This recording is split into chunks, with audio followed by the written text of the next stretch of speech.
குப்பைகளை பொறுக்கி குடும்பம் நடத்தி வந்த நபர் மின்சாரம் தாக்கி உயிரிழந்த சம்பவம் சோகத்தை ஏற்படுத்தியுள்ளது. சென்னை மேடவாக்கம் அடுத்த பெரும்பாக்கம் இடுகாட்டில் சுமார் 30 வயது மதிக்கத்தக்க ஆண் ஒருவர் இறந்து கிடப்பதாக பெரும்பாக்கம் போலீசாருக்கு தகவல் வந்தது. போலீசார் சம்பவ இடத்திற்கு சென்று விசாரணை நடத்திய போது இறந்த நபரின் கையில் மின்சார உயர் சுற்றியிருப்பது தெரிய வந்தது.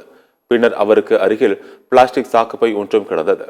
அதில் அவர் பழைய பொருட்களை சேகரித்து விற்பவராக இருக்கலாம் என்றும், இடுகாட்டிற்கு வந்தவர் மின்சார வயர் என்று தெரியாமல் அதனை பிடித்து இழுத்தபோது மின்சாரம் தாக்கி இறந்திருக்கலாம் எனவும் முதற்கட்ட விசாரணையில் தெரிய வந்துள்ளது. அந்த நபரின் உடலை போலீசார் பிரேத பரிசோதனைக்காக குரோம்பேட்டை அரசு மருத்துவமனைக்கு அனுப்பி வைத்து விசாரணை நடத்தினர். அவர் சென்னை செம்மஞ்சேரி சுனாமி குடியிருப்பில் வசிக்கும் 29 வயதான சக்திவேல் என்பது விசாரணையில் தெரிய வந்துள்ளது. அவரது குடும்பத்தினரிடம் போலீசார் விசாரணை நடத்தி வருகின்றனர்.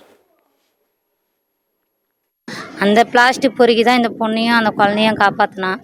திடீர்னு கொஞ்சம் இறந்துட்டாங்கன்ட்டு எனக்கு அந்த பிளாஸ்டிக் பொறுக்கிறவங்க கொஞ்சம் நியூஸ் சொன்னாங்க எங்கள் வீட்டாண்ட வந்து. ஆனால் இப்போதைக்கு அந்த பொண்ணுக்கு வந்து வீடு வாசல் கிடையாது. ரொம்ப ஏழைப்பட்ட பொண்ணாக இருக்குது. உதவுறதுக்கும் அப்பா அம்மா கிடையாது. எங்களால் முடிஞ்சு தான் அந்த பையனை வந்து அனாதையாக விடக்கூடாதுன்றதுக்காக எங்களால் நாங்கள் கலெக்ட் பண்ணி அந்த பையனோட உடலை எடுத்துகிட்டு போய் நல்லபடியாக நாங்கள் அடக்கலம் பண்ணுறோம். இப்போ அந்த குழந்தையோட அப்பா இருந்தாலும் அந்த குழந்தைய அவன் பார்த்துட்டு இருந்தான். ஏதோ பிளாஸ்டிக் ஏதோ குப்பை பொறிக்க அந்த குழந்தைக்கு பாலோ கிலோ வாங்கி கொடுத்துட்டு இருந்தான். இன்ன வரைக்கும் அந்த குழந்தைக்கு அவங்கக்கிட்ட 10 ரூபா கூட இல்லை ஒரு பால் வாங்கி கொடுக்கறதுக்கு. அரசாங்கம் ஏதாவது ஒரு முடிவு எடுக்கணும். வீடு வாசலில் எவ்வளோ நாளைக்கு நாங்களும் வந்து வீடு வாசலுக்கு எங்கள் பிள்ளைங்களும் இருக்காங்க, அவங்களுக்கு அதாச்சும் ஒன்று பண்ணி கொடுக்கணும்.